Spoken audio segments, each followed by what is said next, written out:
حضرات 4 مصرے سماعت فرمانے مولا عباسی کی شان میں کہ یا رب میری تخیل کو پرواز عطا کر، یا رب میری تخیل کو پرواز عطا کر، آہے دل سوزاں کو کوئی ساز عطا کر، اور کرنا ہے رقم مدحت عباس علمدار، کرنا ہے رقم مدحت عباس علمدار، ہاتھوں کو میرے قوت اعجاز عطا کر، ہاتھوں کو میرے قوت اعجاز عطا کر۔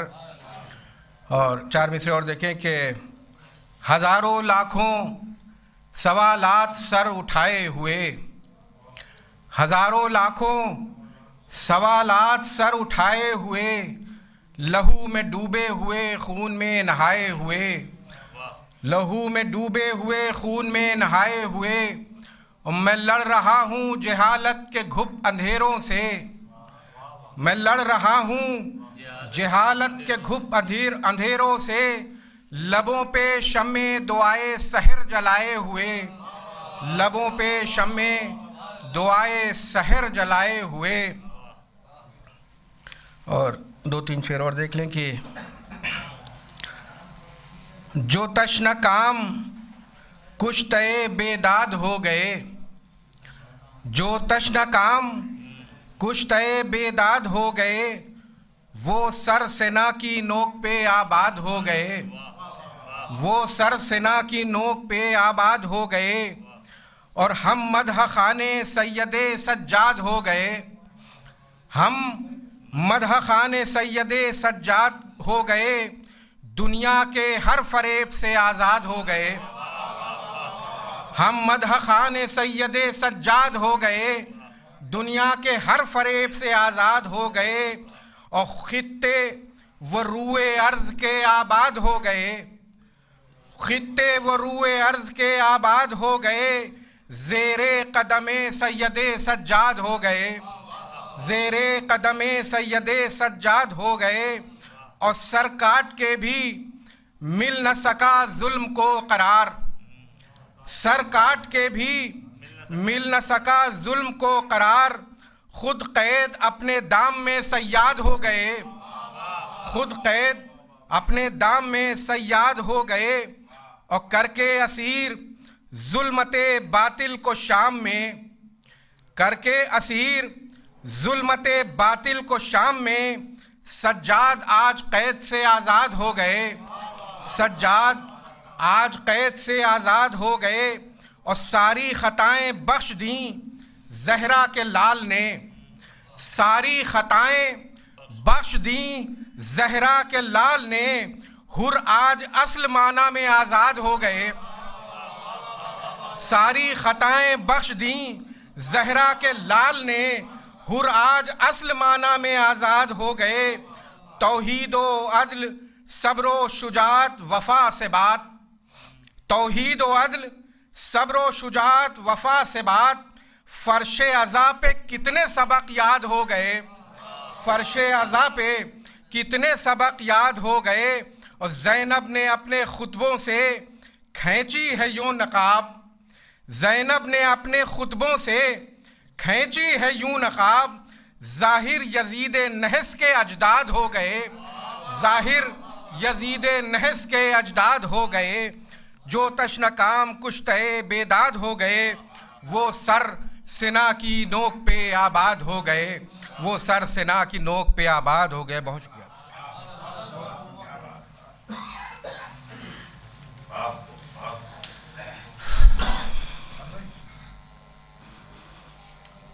کیا مرتبہ ہے تیرا یہ کس کو خبر ہے ماں، کیا مرتبہ ہے تیرا یہ کس کو خبر ہے ماں، آباد وہ مکان ہے جس کے بھی گھر ہے ماں، اور سب لوگ مجھ کو کہتے ہیں مداح اہل بیت، سب لوگ مجھ کو کہتے ہیں مداح اہل بیت، کیسے انہیں بتاؤں یہ تیرا ہنر ہے ماں، اور ہے شکر کبریا کہ لہو پاک ہے میرا، میں یا علی جو کہتا ہوں تیرا اثر ہے ماں، میں یا علی جو کہتا ہوں تیرا اثر ہے ماں۔ ایک صلوات پڑھیں محمد و آل محمد۔ آپ تشریف لیں، پڑھیں گے۔ ایک باواز بلند صلوات سے استقبال فرمائیں۔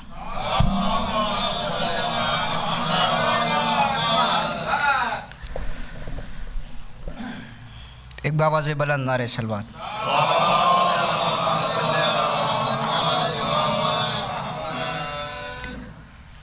مصرع تھا کہ ہر دل کو سکون ماتم سرور سے ملے گا، اسی حوالے سے ایک مطلع اور چند اشعار کہ قرآن سے ملے گا تمہیں منبر سے ملے گا، قرآن سے ملے گا تمہیں منبر سے ملے گا، ہر علم درے آل پیمبر سے ملے گا، قرآن سے ملے گا تمہیں منبر سے ملے گا، ہر علم درے آل پیمبر سے ملے گا، مرحب کو نجومی نے خبر پہلے سنائی، مرحب کو نجومی نے خبر پہلے سنائی، ہو جائے گا کافور جو حیدر سے ملے گا، مرحب کو نجومی نے خبر پہلے سنائی، ہو جائے گا کافور جو حیدر سے ملے گا، اور ملتی ہے ادا اس کی ہر ایک عین علی سے، ملتی ہے ادا اس کی ہر ایک عین علی سے، بولے گا زمانہ جو وہ اصغر سے ملے گا، ملتی ہے ادا اس کی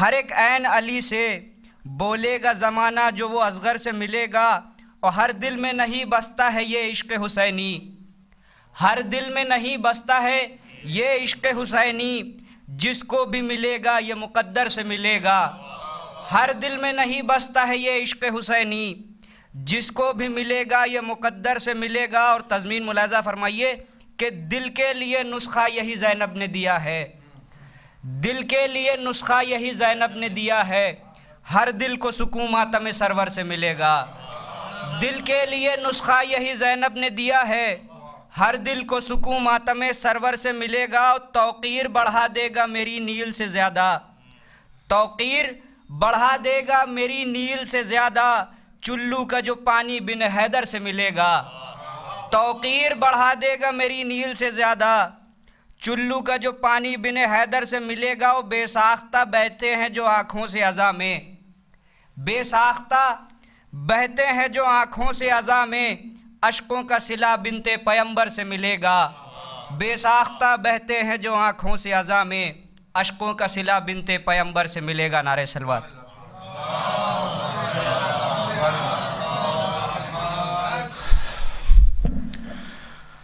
کب زمانے کا کوئی رنج و الم رکھنا ہے،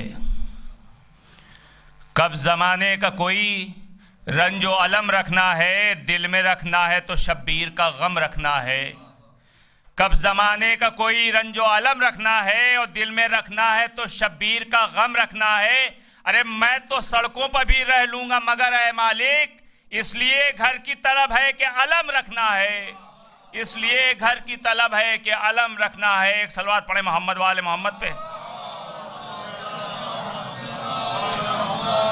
موت و حیات مرضی پروردگار ہے، موت و حیات مرضی پروردگار ہے، ارے قدرت کے اس نظام سے کس کو فرار ہے، موت و حیات مرضی پروردگار ہے، ارے قدرت کے اس نظام سے کس کو فرار ہے، اور بااختیار بھی یہاں بے اختیار ہے، بس لازوال ہے تو فقط کردگار ہے، بس لازوال ہے تو فقط کردگار ہے، ہاں حق پرست موت سے ڈرتے نہیں کبھی، ہاں حق پرست موت سے ڈرتے نہیں کبھی، ارے جو صاحبان علم ہیں مرتے نہیں کبھی، جو صاحبان علم ہیں مرتے نہیں کبھی۔ ایک صلوات پڑھیں محمد وآل محمد پہ۔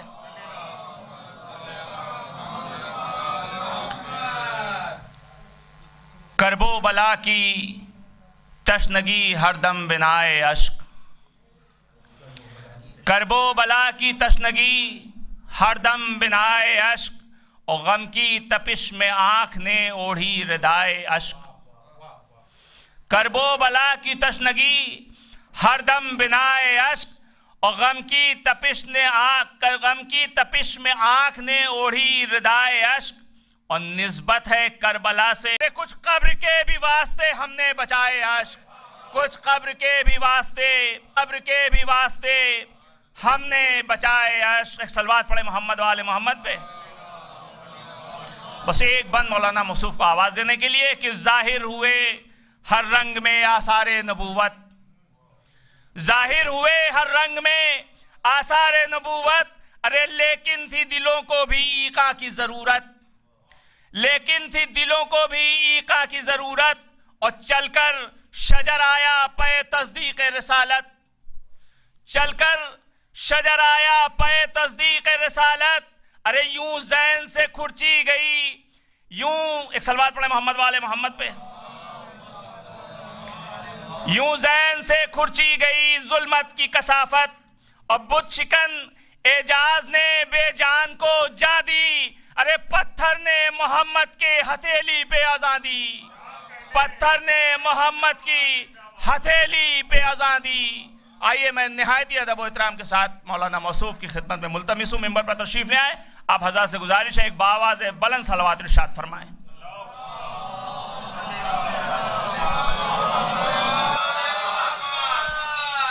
برعظمت شہزادی کونین بلند تر صلوات۔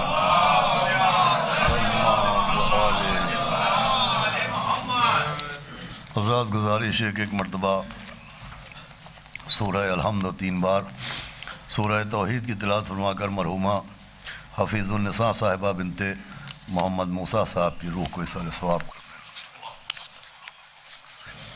بسم اللہ الرحمن الرحیم، الحمدللہ رب العالمین،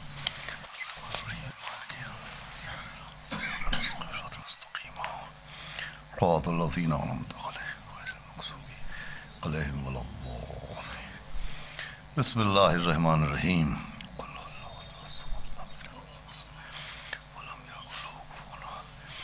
بسم اللہ الرحمن الرحیم، بسم اللہ الرحمن الرحیم،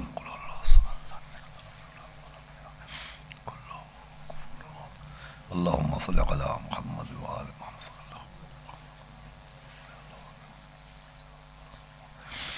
فاتحہ۔ بسم اللہ الرحمن الرحیم،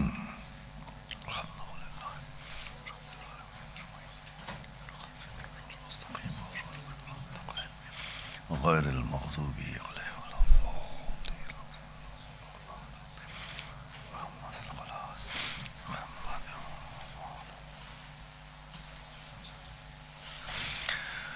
اعوذ باللہ السمیع العلیل العظیم من الشیطان اللعین الرجیم، بسم اللہ الرحمن الرحیم، الحمدللہ رب العالمین، والصلاة والسلام على سیدنا و نبینا و شفیعنا و طبیب قلوبنا و مولانا مقتدانا بالقاسم محمد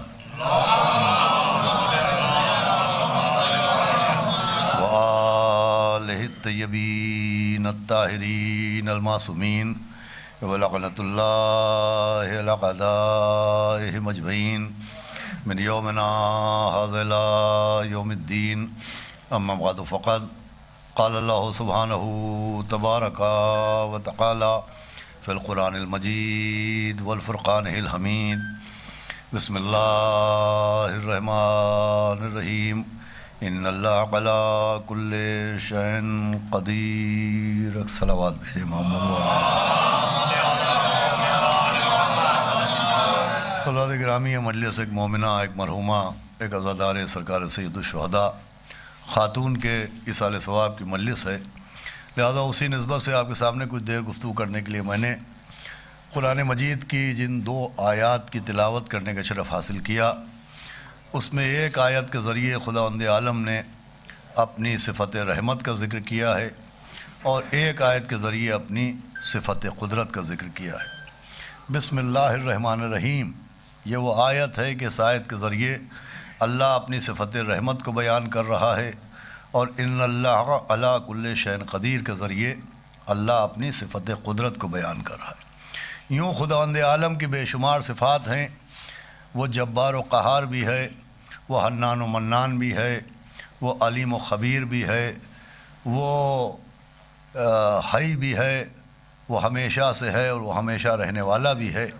لیکن پورے قرآن میں سب سے زیادہ اللہ نے اپنی جن دو صفتوں کی جانب متوجہ کیا ہے اس میں ایک صفت صفت رحمت کہلاتی ہے اور ایک صفت صفت قدرت کہلاتی ہے۔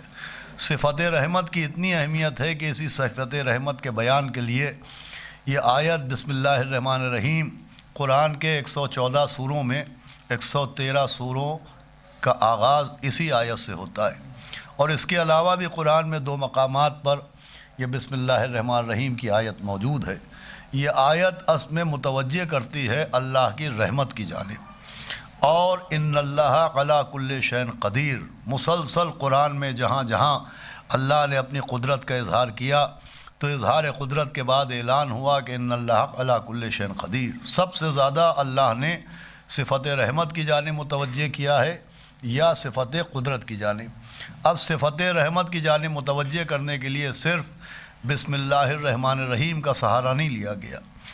اللہ رحمان الرحیم ہے، یہ اس کی صفت رحمت کی دلیل ہے، لیکن اس کے ساتھ ساتھ وہ رؤوف بالعباد ہے، یہ بھی اس کی صفت رحمت کی دلیل ہے۔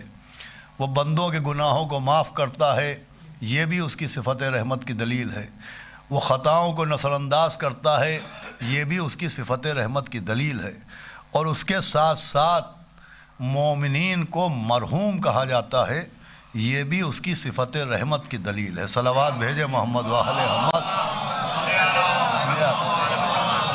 بھئی اللہ کا رحمان الرحیم ہونا، رؤوف بالعباد ہونا بھی اللہ کی صفت رحمت پر دلالت ہے، لیکن مومنین کے لیے جو لفظ مرحومین آتا ہے، کوئی مومن ہے تو مرحوم کہلاتا ہے اور مومنہ ہے تو مرحومہ کہلاتی ہے۔ یہ مرحوم و مرحومہ کے الفاظ بھی اللہ کی صفت رحمت پر دلالت کرتے ہیں۔ مرحوم کا مطلب ہی ہوتا ہے کہ جس پر اللہ کی رحمت نازل ہو جائے وہ مرحوم کہلاتا ہے، جس کی مدح کی جائے وہ ممدوح کہلاتا ہے، جسے قتل کر دیا جائے وہ مقتول کہلاتا ہے، جس پہ لعنت کی جائے وہ ملعون کہلاتا ہے۔ ویسے ہی جس پر اللہ کی رحمت نازل ہو جائے وہ مرحوم کہلاتا ہے۔ اور یہ لفظ مرحوم عربی لفظ ہے، لیکن ہمارے معاشرے کے لیے اجنبی لفظ نہیں ہے۔ صلوات بھیجے محمد وآل محمد۔ اور ہمارے یہ لفظ مرحوم ہم مسلسل سنتے رہتے ہیں ان مومنین کے لیے جن کا انتقال ہو جائے، ان مومنین کے لیے جو دنیا سے چلے جائیں، ان کو مرحوم کہا جاتا ہے۔ اب قابل غور بات یہ ہے کہ یوں اللہ کی رحمت مسلسل ہم پر اللہ کی رحمتیں نازل ہوتی رہتی ہیں، لیکن زندگی میں کسی مومن کو نہ مرحوم کہا جاتا ہے اور نہ زندگی میں کسی مومنہ کو مرحومہ کہا جاتا ہے۔ یوں مسلسل اللہ کی رحمتیں ہم پر، آپ پر، سب پر اللہ کی رحمتیں نازل ہوتی ہیں، لیکن کسی مومن کو جب تک وہ باحیات ہے مرحوم نہیں کہا جاتا، کوئی مومنہ جب تک باحیات ہے وہ مرحومہ نہیں کہلاتی۔ انتقال کے بعد ہی کسی مومن کو مرحوم اور کسی مومنہ کو مرحومہ کہا جاتا ہے۔ آپ غور کیجئے کہ آخر اس کا سبب کیا ہے۔ ایک صلوات بھیجے تو میں عرض کروں آپ خدمت میں۔ آپ غور فرمائیں، زندگی میں کوئی مومن مرحوم نہیں کہلاتا اور کوئی خاتون مرحومہ نہیں کہلاتی۔ یہ لفظیں آتی ہیں بعد انتقال، دنیا سے جانے کے بعد۔ تو آخر سبب کیا ہے؟ کیوں ہم زندگی میں مرحوم نہیں کہلاتے، مرنے کے بعد ہی مرحوم کہے جاتے ہیں؟ تو عزیزوں، دین اسلام ہماری آپ کی سوچ کا نام نہیں ہے، قرآن کی آیات و احادیث پیغمبر کا نام ہے۔ اب پیغمبر اسلام ہی نے اس لفظ مرحوم کی تشریح فرمائی کہ اصلاً مرحوم کا حقدار کون ہوتا ہے، لفظ مرحوم کا مصداق کون ہوتا ہے۔ اور پیغمبر نے لفظ مرحوم کی تشریح تب فرمائی کہ جب میدان غدیر میں آگے والوں کو پیچھے بلایا گیا، پیچھے والوں کو آگے بلایا گیا، کجاووں کا ممبر بنایا گیا، رحل نبوت پر قرآن ولایت کو اٹھایا گیا، اعلان ولایت فرمایا گیا، اور اس سے پہلے پیغمبر نے مولا علی کی ولایت کے اعلان سے پہلے ایک طولانی خطبہ اپنی زبان پر جاری کیا، اور اس طولانی خطبے میں جہاں اللہ کی حمد بیان کی، اپنی خدمات بیان کی، اپنی خدمات کا لوگوں سے اعتراف لیا، اور پھر مولا کائنات کا تعارف فرمایا، اور پھر مولا کائنات سے مخاطب ہو کے فرمایا کہ علی آپ ہی ہمارے وصی ہیں اور آپ ہی ہماری امت کے امام ہیں۔ اور پھر جو اگلا جملہ پیغمبر کی زبان پر جاری ہوا، جس جملے کو بہت بڑے عالم اہل سنت امام طبری نے اپنی کتاب تاریخ طبری میں بھی لکھا ہے، اس میں پیغمبر نے فرمایا کہ اے علی، مرحوم اسے کہتے ہیں جو آپ کی ولایت کی تصدیق کرتا ہے۔ صلوات بھیجے محمد و آل محمد۔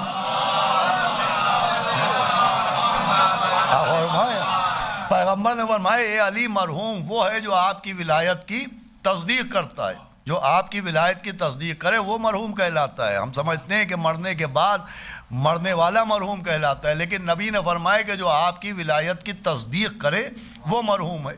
اب یہاں بھی قابل غور بات یہ ہے کہ جہاں تک مولا علی کی ولایت کا معاملہ ہے، ہم زندگی بھر اٹھتے بیٹھتے مولا علی کی ولایت کا اقرار کرتے رہتے ہیں، مولا علی کی ولایت کا اظہار کرتے رہتے ہیں، مولا علی کی ولایت کا اعلان کرتے رہتے ہیں۔ ہم اٹھتے بیٹھتے علی علی کرتے ہیں، ہم اٹھتے بیٹھتے مولا علی کی ولایت کی گواہی دیتے ہیں، لیکن زندگی بھر ہم علی علی کرتے ہیں۔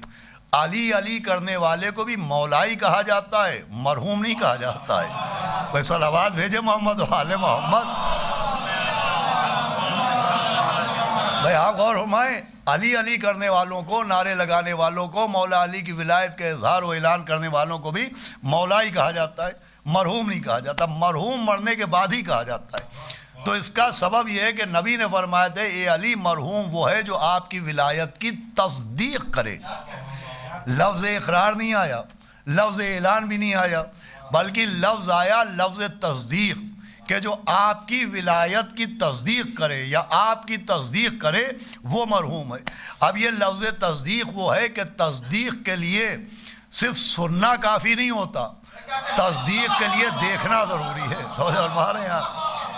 وہ گواہی جو سن کے دی جائے وہ تصدیق نہیں کہلاتی ہے، وہ گواہی جو دیکھ کے دی جائے وہ تصدیق کہلاتی ہے۔ سمجھ فرما رہے ہیں آپ؟ تصدیق کے لیے صرف بصارت کا سماعت کافی نہیں ہے، تصدیق کے لیے بصارت بھی ضروری ہے۔ پھر سے سنیے گا آپ، تصدیق جو گواہی سن کے دی جائے وہ گواہی تصدیق نہیں کہلاتی، تصدیق کے لیے دیکھنا ضروری ہے۔ اب جو یہ ہم زندگی بھر مولا علی کے فضائل سنتے ہیں، مولا علی کا ذکر کرتے ہیں، تو ہم زندگی بھر مولا علی کے فضائل سن کے پڑھتے ہیں، سن کے سناتے ہیں۔ تو جو مانے آپ، مرنے کے بعد مومن مرحوم اس لیے کہلاتا ہے کہ زندگی بھر جس کے فضائل سنتے ہیں، مرتے وقت اسی کو سراہنے دیکھ لیتے ہیں۔ صلوات بھیجے محمد و آل محمد۔ قبر میں اسی کی ذات ہو۔ تو حضرات گرامی، مرحوم کا مطلب ہی ہے کہ جس کو ہم مرحوم کہہ رہے ہیں اس نے سرہانے بھی مولا علی کو دیکھا ہے، اور اس نے قبر میں ہی مولا علی کو دیکھا۔ اس نے قبر میں جو علی ولی اللہ کہا ہے تو سن کے نہیں کہا ہے، قبر میں مولا علی کو دیکھ کے کہا ہے۔ صلوات بھیجے محمد و آل محمد۔ تو بہرحال عزیزان گرامی، یہ لفظ مرحوم بھی اللہ کی صفت رحمت پر دلالت کرتا ہے۔ سب سے زیادہ دو صفتیں اہم ہیں جن کی جانب قرآن میں اور حدیثوں کے ذریعے متوجہ کیا گیا، ایک صفت رحمت اور ایک صفت قدرت۔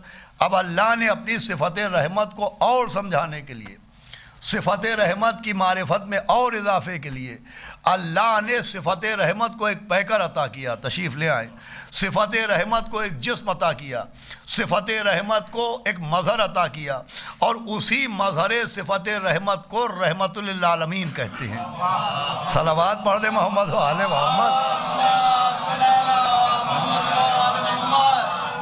دیکھیں ذرا سی تمہید ہے، انشاءاللہ اس کے بعد بات واضح ہو جائے گی۔ اللہ نے اپنی صفت رحمت کو ایک لبادہ عطا فرمایا، ایک جسم عطا فرمایا، ایک پیکر عطا فرمایا، اور اسی پیکر صفت رحمت کو رحمت للعالمین کہتے ہیں۔ بھائی پیغمبر اسلام کا لقب ہے رحمت للعالمین، عالمین کے لیے رحمت۔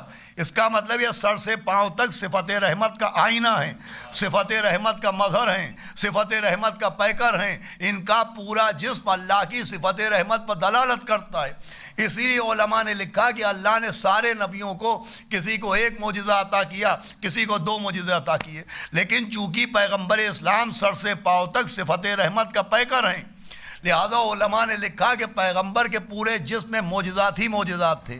پیغمبر کے سر میں بھی معجزہ تھا، پیغمبر کی آنکھوں میں بھی معجزہ تھا، پیغمبر کی زبان میں ہی معجزہ تھا، پیغمبر کے ہاتھوں میں معجزہ تھا، اور تشریح بھی کی گئی کہ پیغمبر کے سر کا معجزہ یہ تھا کہ ہر وقت بادل ان کے سر پہ سایہ کیا رہتا تھا۔ پیغمبر کی آنکھوں کا معجزہ یہ تھا کہ پیغمبر جیسے سامنے والوں کو دیکھتے تھے، ویسے ہی گردن گھمائے بغیر پیچھے والوں کو بھی دیکھتے تھے۔ بھائی ہماری بصارت کی مجبوری ہے کہ اگر ہمیں دیکھنا ہے کہ ہماری پشت پر کون ہے تو ہمیں اپنی گردن موڑنا پڑے گی. لیکن پیغمبر اسلام کی بصارت کا معجزہ یہ تھا کہ پیغمبر جیسے سامنے دیکھتے تھے ویسے ہی بغیر گردن گھمائے پیچھے دیکھتے تھے. شاید اللہ نے انتظام کیا کہ میدان جنگ میں نبی یہ بھی دیکھتے رہے کہ کرار کون ہے اور یہ بھی دیکھتے رہے کہ فرار کون ہے. صلوات بھیجے محمد و آل احمد. بھائی پیغمبر کے زبان میں ہی معجزہ تھا, کانوں میں معجزہ تھا. اب علماء نے لکھا پیغمبر کے کانوں کا معجزہ یہ تھا کہ جب ہم آپ سو جاتے ہیں تو ہماری سماعت کے دروازے بند ہو جاتے ہیں.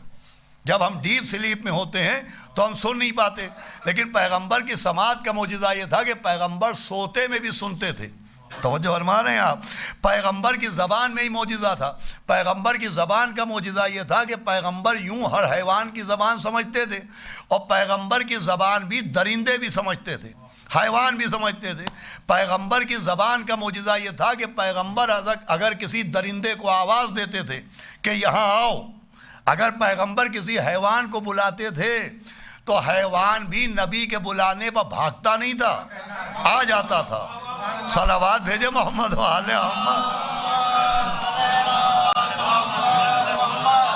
پیغمبر کے ہاتھوں میں معجزہ تھا کہ پیغمبر کے ہاتھوں کا معجزہ علماء نے لکھا ہے کہ جب پیغمبر کسی صحرا میں سفر کر رہے ہوتے تھے, وہ پانی تمام ہو جاتا تھا, پانی ختم ہو جاتا تھا, تو پیغمبر کی انگلیوں سے پانی کے چشمے جاری ہو جاتے تھے. تو پیغمبر سر سے پاؤں تک اللہ کی صفتیں پیکر ہیں. سنیے گا آپ, اللہ نے میں نے عرض کیا دو صفتیں ہیں جن کی جانب سب سے زیادہ متوجہ کیا, ایک صفت رحمت اور ایک صفت قدرت. جب اللہ نے صفت رحمت کو ایک پیکر دیا تو وہی پیکر رحمت نبی کہلایا, اور جب اللہ نے صفت قدرت کو ایک پیکر دیا تو وہی صفت قدرت علی کہلایا. صلوات بھیجے محمد و آل احمد. بھائی صفت رحمت کے جسم کو نبی کہتے ہیں اور صفت قدرت کے جسم کو مولا علی کہتے ہیں. اسی لیے جسے صفت رحمت کا پیکر بنایا اسے لقب دیا گیا رحمت للعالمین, اور جسے صفت قدرت کا پیکر بنایا اسے لقب دیا گیا مظہر العجائب. بچہ جانتا ہے کہ ناد علی مظہر العجائب, پکارو اس علی کو جو مظہر عجائبات کا. بچے ہی بیٹھیں, یہ لفظ زبان پر جاری ہوتی ہیں, یہ لفظ بار بار سننے میں آتا ہے کہ مولا علی عجائبات کا مظہر ہیں. یہ مظہر عجائب کا کیا مطلب ہے؟ مظہر عجائب کا مطلب ہے کہ جس سے عجیب عجیب باتیں ظاہر ہوں, عجائبات کا اظہار ہو, اسے کہتے ہیں مظہر العجائب. اب ایک لفظ ہوتا ہے عجیب جس کی جمع ہے عجائب. توجہ سنیے گا, تمہید تمام ہو گئی. ایک لفظ ہے عجیب اور ایک لفظ ہے عام. اگر ان دونوں لفظوں کو آپ سمجھ گئے تو آپ سمجھ جائیے گا کہ مولا علی مظہر العجائب کیوں ہے. ایک لفظ کہلاتا ہے عجیب اور ایک لفظ کہلاتا ہے عام. کچھ کام عام ہوتے ہیں اور کچھ کام عجیب ہوتے ہیں. کچھ باتیں عام ہوتی ہیں, کچھ باتیں عجیب ہوتی ہیں. اب عام کیا ہے اور عجیب کیا ہے؟ تو عام و عجیب یہ ہے کہ انسان گھر کے دروازے سے گھر کے اندر جائے, یہ عام بات ہے. کسی کے لیے 13 رجب کو دیوار میں دروازہ بن جائے, بھائی گھر کے دروازے سے گھر میں جائیں یہ عام بات ہے. دیوار میں دروازہ بن جائے یہ عجیب بات ہے. ارے سانپ کو دیکھ کے بچہ ڈر جائے یہ عام بات ہے. لیکن کوئی جھولے میں کلے ازدر چیر دے یہ عجیب بات ہے. آیتوں پر عمل کیا جائے یہ عام بات ہے. عمل پر آیت نازل ہو جائے یہ عجیب بات ہے. بچوں کے لیے دکان سے کپڑے خرید کے پہنائے جائیں یہ عام بات ہے. کسی کے بچے کے لیے جنت سے کپڑے آ جائیں, بھائی میرے ساتھ رہیے گا, یہ عجیب بات ہے. ارے شکلیں دیکھ کے تلوار چلائی جائے یہ عام بات ہے, اور نسلیں دیکھ کے تلوار چلائی جائے یہ عجیب بات ہے. ممبر سے خطبہ سنائی دے یہ عام بات ہے. شب معراج علی کا لہجہ سنائی دے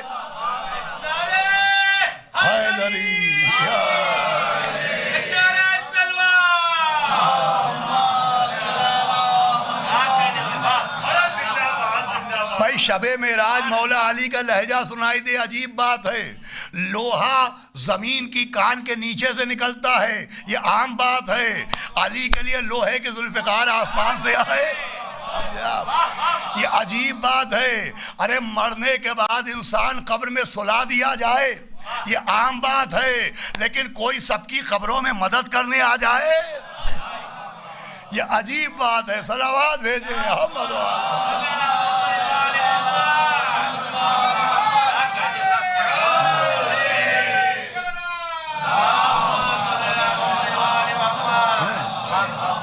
مولا علی مظہر العجائب، عجائبات کا مظہر۔ اب یہ جو عجیب باتیں یہی قدرت کہلاتی ہیں۔ بس سنیے گا، منزل آ گئی۔ قدرت کہتے کسے؟ بالکل کوئی شے عجیب و غریب مظاہرہ ہو، اسے اللہ کی قدرت کہتے ہیں۔ اس کو میں اور آسان کرتا ہوں، بھئی اللہ نے ہر شے میں ایک خاص تاثیر رکھی ہے، ہر شے کی ایک خاص تاثیر ہے۔ آگ کی تاثیر ہے گرم ہونا، برف کی تاثیر ہے سرد ہونا، پتھر کی تاثیر ہے سخت ہونا، پانی کی تاثیر ہے نرم ہونا۔ توجہ فرمائیے گا، قدرت کسے کہتے ہیں؟ آگ کی تاثیر کیا ہے کہ آگ گرم ہوتی ہے، آگ کا کام جلانا ہوتا ہے، آگ کی تاثیر ہوتی ہے گرم۔ لیکن جناب ابراہیم آتش نمرود میں گئے، حکم خدا سے گرم آگ سرد ہو گئی، یہ قدرت ہے۔ صلوات بھیجے محمد علیہ محمد۔ بھائی بہت توجہ سنیے گا، آگ کی تاثیر ہے جلانا، لیکن وہ آگ جس کا کام ہے جلانا، اللہ کہہ رہے آگ ٹھنڈک کی اس حد پر رک جا کہ ابراہیم کو نقصان نہ ہونے پائے۔ آگ کی تاثیر ہے گرم، اگر گرم آگ ابراہیم کے لیے سرد ہو جائے تو یہ اللہ کی قدرت ہے۔ پتھر کی تاثیر ہے سخت ہونا، ارے اگر گرم آگ ابراہیم کے لیے سرد ہو جائے تو یہ بھی اللہ کی قدرت ہے۔ اب اگر سخت پتھر علی کے علم سے نرم ہو جائے، صلوات بھیجے محمد علیہ، اس کو بھی آپ جانے دیجئے۔ اللہ نے ہر شے میں تاثیر رکھی ہے، کوئی شے ایسی نہیں ہے جس کی ایک خاص تاثیر نہ ہو۔ چنانچہ تاریخوں میں تاثیر ہے، دنوں میں تاثیر ہے، ہر دن کی تاثیر الگ ہے، ہر تاریخ کی تاثیر الگ ہے۔ کیلنڈر لگے رہتے ہیں، یہ تاریخ نیک ہے، یہ بد ہے، اس دن سفر کرنا چاہیے، اس دن سفر نہیں کرنا چاہیے، اس دن مکان بنانا چاہیے، اس دن مکان نہیں بنانا چاہیے۔ تاریخوں میں بھی اثرات ہوتے ہیں۔ حالانکہ ایک طبقہ یہ کہتا ہے کہ صاحب سارے دن اللہ کے ہیں، ساری تاریخیں اللہ کی ہیں، ہر دن اللہ کا ہے، سارے دن برابر ہیں، اس لیے کہ سارے دن اللہ نے بنائے۔ ان کی لاجک کیا ہے؟ جو لوگ کہتے ہیں کہ صاحب نہیں سارے دن ایک سے ہیں، ان کی لاجک یہ ہے کہ چونکہ سارے دنوں کو اللہ نے بنایا ہے لہذا سارے دن ایک سے ہیں۔ تو اگر اللہ کے بنانے کی وجہ سے سارے دن ایک سے ہیں تو آدم کو بھی اللہ نے بنایا ہے، ابلیس کو بھی اللہ نے بنایا ہے۔ کیا خیال ہے؟ صلوات بھیجے محمد علیہ محمد۔ ایک صلوات ذرا آواز بلند پڑھ دے محمد علیہ۔ بھائی دنوں میں بھی تاثیر ہوتی ہے۔ پیر کے دن کا حکم ہے کہ پیر کے دن نماز فجر کے بعد سورہ دہر پڑھو تاکہ اس دن کے شر سے محفوظ رہو۔ ہر مہینے کا آخری چہار شنبہ، مولا علی نے فرمایا کہ آخری چہار شنبہ جو ہے نہایت نحس ہوتا ہے، لہذا اس دن کے لیے دعائیں آپ نے تعلیم فرمائی ہیں۔ تو دنوں میں بھی اثرات ہے، تاریخوں میں بھی اثرات ہے، اور ہر مہینے میں پہلی تاریخ نیک ہے، دوسری تاریخ نیک ہے، اور تیسری تاریخ ہر مہینے کی منحوس ہوتی ہے۔ اس عدد ہی میں نحوست ہے۔ صلوات بھیجے محمد علیہ۔ اب کسی شخص نے پوچھنے والے نے ہمارے آپ کے چھٹے امام امام جعفر صادق بھائی چھٹے امام سے کسی نے کہا کہ حضرت ہر مہینے کی تیسری تاریخ نحس ہوتی ہے، منحوس ہوتی ہے، تو آخر اس کا کیا سبب ہے؟ یہ 3 تاریخ منحوس کیوں ہوتی ہے؟ تو چھٹے امام نے فرمایا کہ سنو، اللہ نے جس دن جناب آدم کو جنت سے زمین پر بھیجا اور جس دن ان کا لباس واپس لیا وہ مہینے کی 3 تاریخ تھی۔ مہینے کی تیسری تاریخ آدم جنت سے زمین پہ آئے، مہینے کی تیسری تاریخ لباس جنت واپس لیا گیا۔ امام نے فرمایا چونکہ مہینے کی تیسری تاریخ حضرت آدم کے لیے مبارک نہیں ہوئی تو اولاد آدم کے لیے کیسے مبارک ہو جائے؟ تو فرما رہے ہیں آپ، فرمایا کہ ہر مہینے کی 3 تاریخ اس لیے نحس ہے کہ اللہ نے انہیں جنت سے زمین پر بھیجا، ان سے جنت کا لباس واپس لے لیا، اس لیے اس تاریخ میں نحوست ہے۔ بھائی 30 تاریخ کی تاثیر ہے منحوس ہونا. وہ اللہ کی قدرت کسے کہتے ہیں؟ جو تاثیر کو بدل دے. جو فرما رہے ہیں آپ، اسی کو تو اللہ کی قدرت کہتے ہیں. بھائی جس 3 تاریخ کو اللہ نے آدم کو جنت سے زمین پر بھیجا، جس تاریخ میں آدم سے لباس جنت واپس لیا، تاریخ کے آئینے نے دیکھا کہ جب مدینے میں 3 شعبان آئی،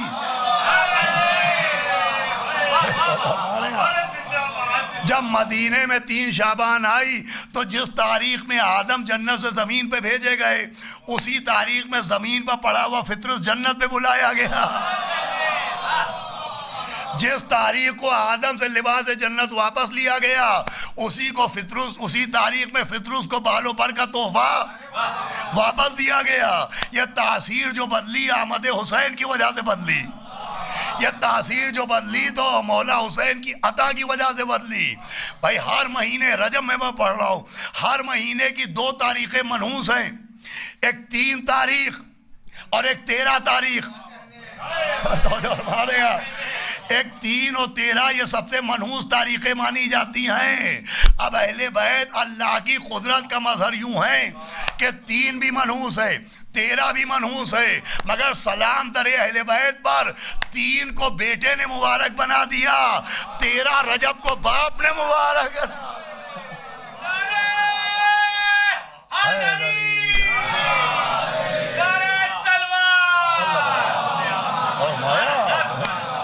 ایک صلوات اور پڑھ دے محمد و آل محمد.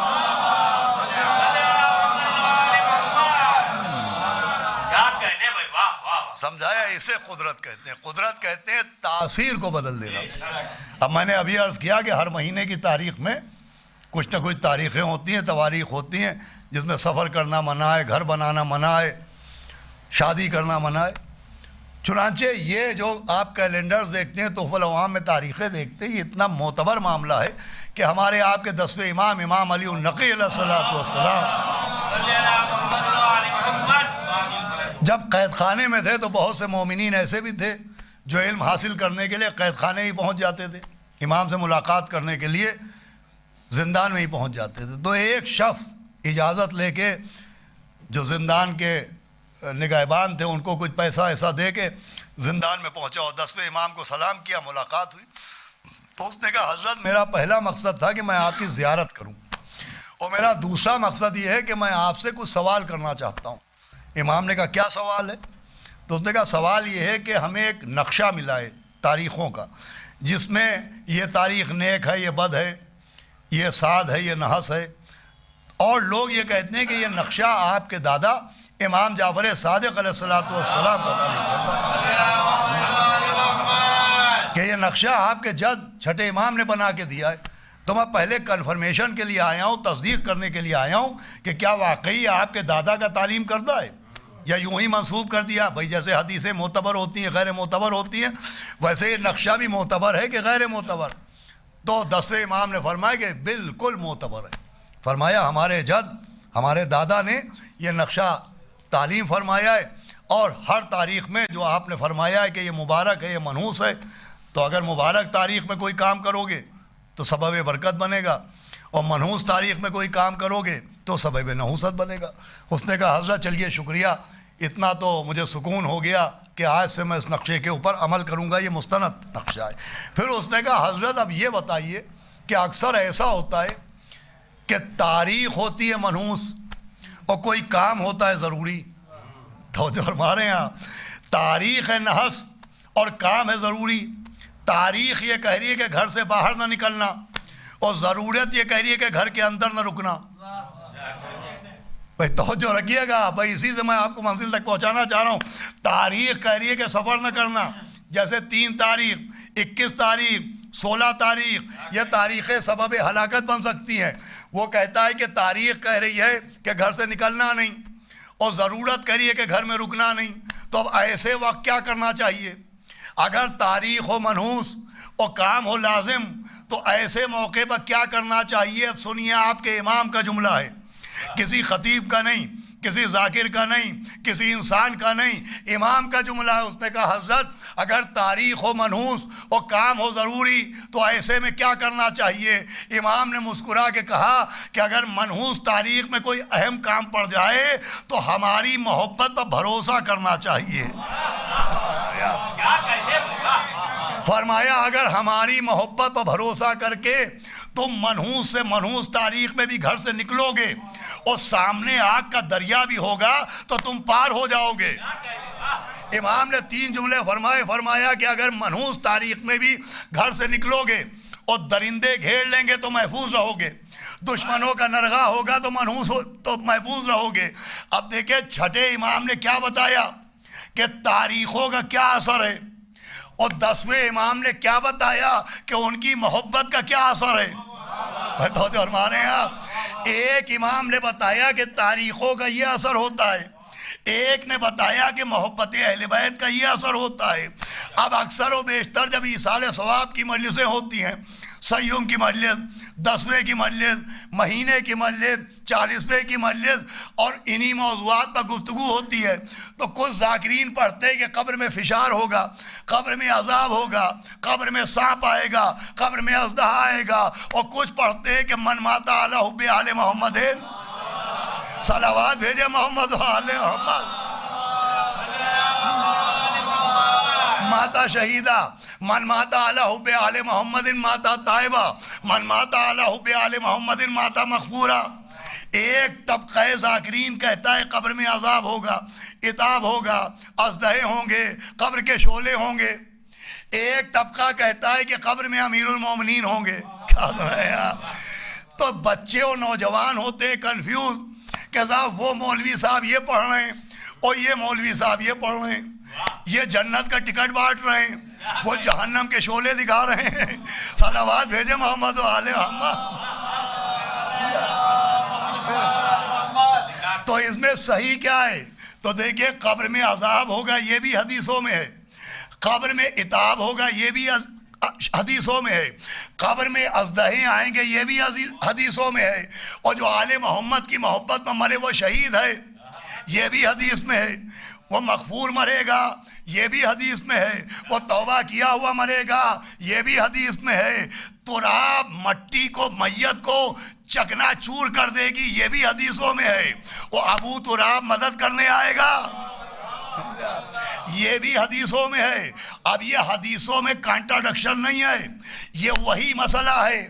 چھٹے امام نے بتایا، کیا بتایا؟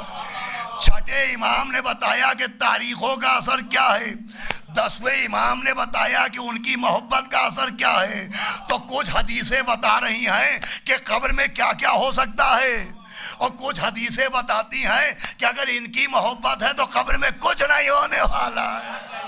صلوات بھیجے محمد و آل محمد۔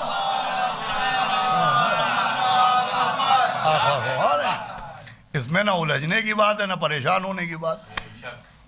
کچھ حدیثیں بتا رہی کہ یہ ہو سکتا ہے یہ ہو سکتا ہے۔ بھائی سردی کا موسم ہے، آپ پوچھئے کہ سرد موسم میں نکلنے سے کیا کیا بیماریاں ہو سکتی ہیں، یہ بھی آپ کو بیان کر دیا جائے گا، اور سردی سے کیسے بچا جائے یہ بھی بیان ہوگا۔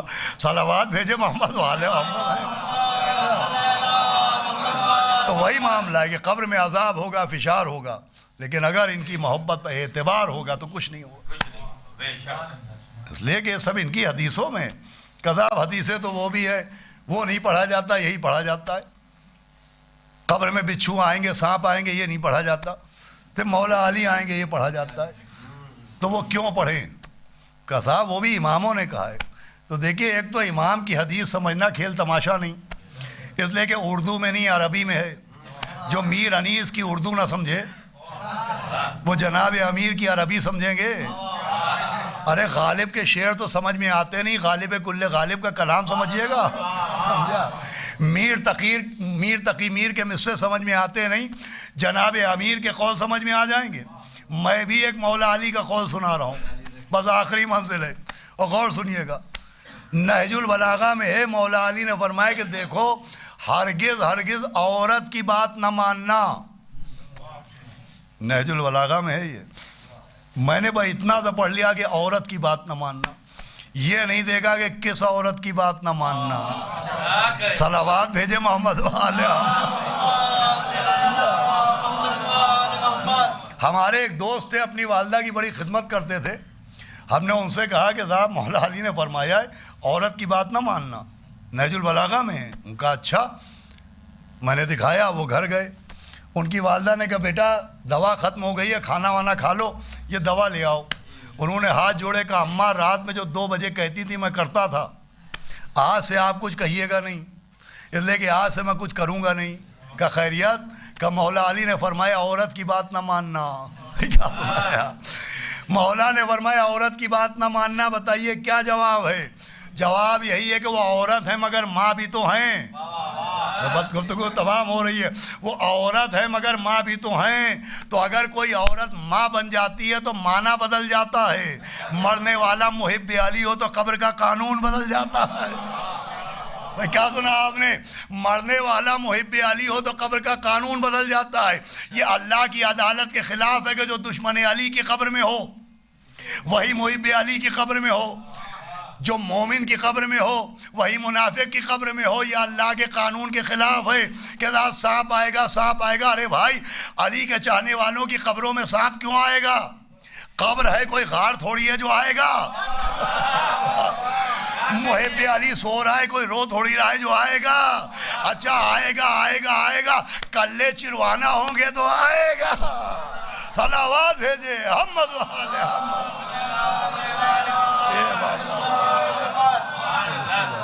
یہ عزیزو کنٹراڈکشن نہیں ہے, یہ سمجھایا جا رہا ہے کہ دیکھو قبر میں یہ ہوتا ہے. لیکن اگر ان پہ بھروسہ رکھو گے, ان کی مودت ساتھ میں ہوگی, تو وہی قبر جو آگ کے شعلوں کا منظر پیش کرتی ہے وہی قبر گوشہ جنت بن جائے گی. یہ حدیثوں میں ہے کہ مومن کی قبر, محب علی کی قبر, محب اہل بیت کی قبر باغات جنت میں ایک باغ بن جاتی ہے. بس عزیزوں اللہ مرحومہ کے درجات کو بلند فرمائے, ان کے بیٹوں کو, ان کے بھتیجوں کو, ان کے تمام اہل خاندان کو توفیق صبر عطا فرمائے. یہ مولا علی کی محبت, آل محمد کی محبت, خود پیغمبر نے فرمایا کہ 7 مقامات ایسے ہیں مرنے کے بعد جو سب سے زیادہ سخت ہیں. ان 7 مقامات پا کے کچھ کام آئے گا تو وہ مولا علی کی محبت کام آئے گی. سب سے سخت منزل اس وقت ہوتی ہے جب انسان کی روح نکلتی ہے, اس وقت بھی مولا علی کام آئیں گے. دوسری منزل قبر ہوتی ہے, اس میں بھی مولا علی کام آئیں گے. تیسری منزل محشر ہے, اس میں بھی مولا علی کام آئیں گے. چوتھی منزل حساب و کتاب ہے, اس میں بھی مولا علی کام آئیں گے. اس کے بعد کی منزل پل صراط ہے, اس میں بھی مولا علی کام آئیں گے. داخلہ جنت کی منزل ہے, اس میں بھی مولا علی کام آئیں گے. عزیزان گرامی ان کی محبت ہی کام آئے گی سب سے سخت مقامات کے اوپر. پھر خالی مرنے کے بعد ان کی محبت کام نہیں آتی ہے, انتقال کے بعد صاحبان غم کے لیے بھی ان کی محبت ہی کام آتی ہے. یہ جو فضائل و مصائب پڑھے جاتے ہیں تو میں بہت مرتبہ پڑھ چکا ہوں ڈاکٹر صاحب آپ کے سامنے بھی, کہ خطیب الایمان طاہر جولی صاحب فرماتے تھے کہ جو اصال ثواب میں فضائل و مصائب پڑھے جاتے ہیں یہ بھی اس لیے کہ 2 باتیں انسان کے ذہن کے توازن کو بگاڑ دیتی ہیں. ایک کثرت مسرت, ایک کثرت غم. اگر انسان حد سے زیادہ خوش ہو جائے تو اس کے دماغ کا توازن بگڑ سکتا ہے, اور حد سے زیادہ غمزدہ ہو جائے تو اس کے ذہن کا توازن بگڑ سکتا ہے. یہ فضائل اس لیے پڑھے جاتے ہیں کہ کتنے ہی بلند کیوں نہ ہو جانا, اگر آل محمد کی بلندی پر نظر رہے گی تو دماغ کا توازن باقی رہے گا.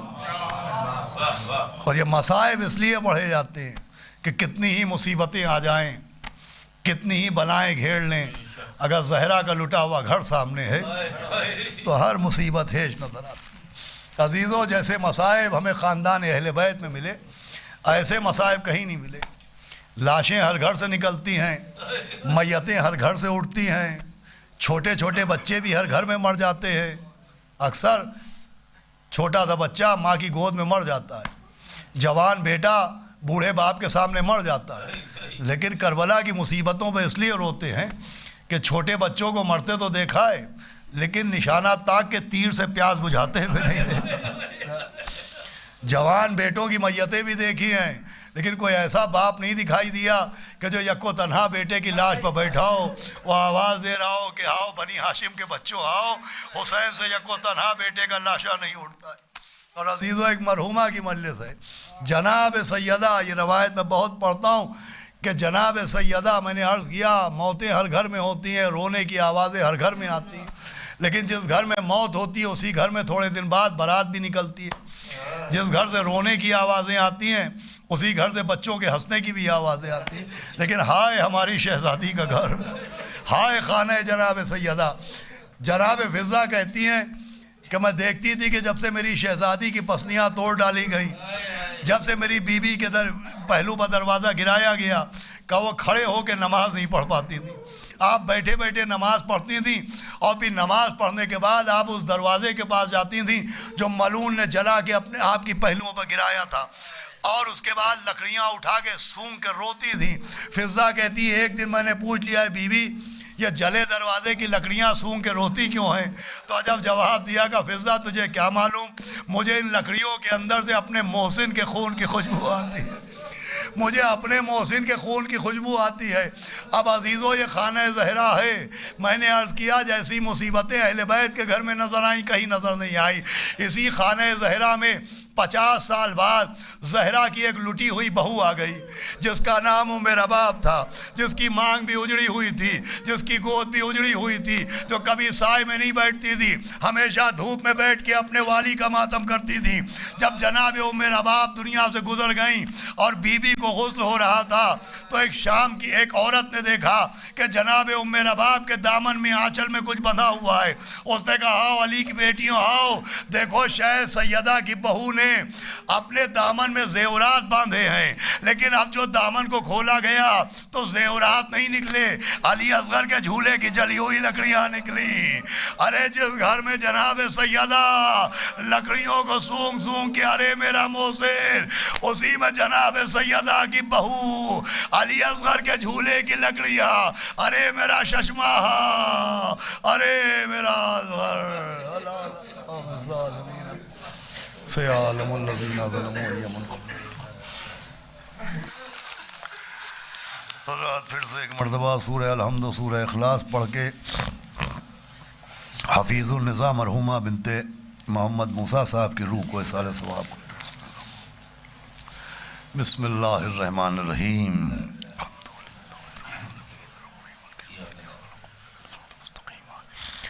صراط الذین انعمت علیہم غیر المغضوب علیہم۔ بسم اللہ الرحمن الرحیم۔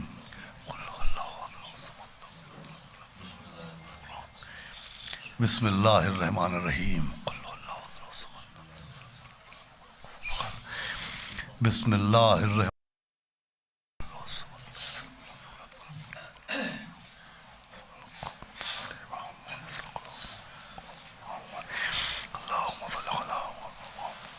محمد و آل محمد کا ثواب مرحومہ حافظ اللہ صلی اللہ علیہ وسلم۔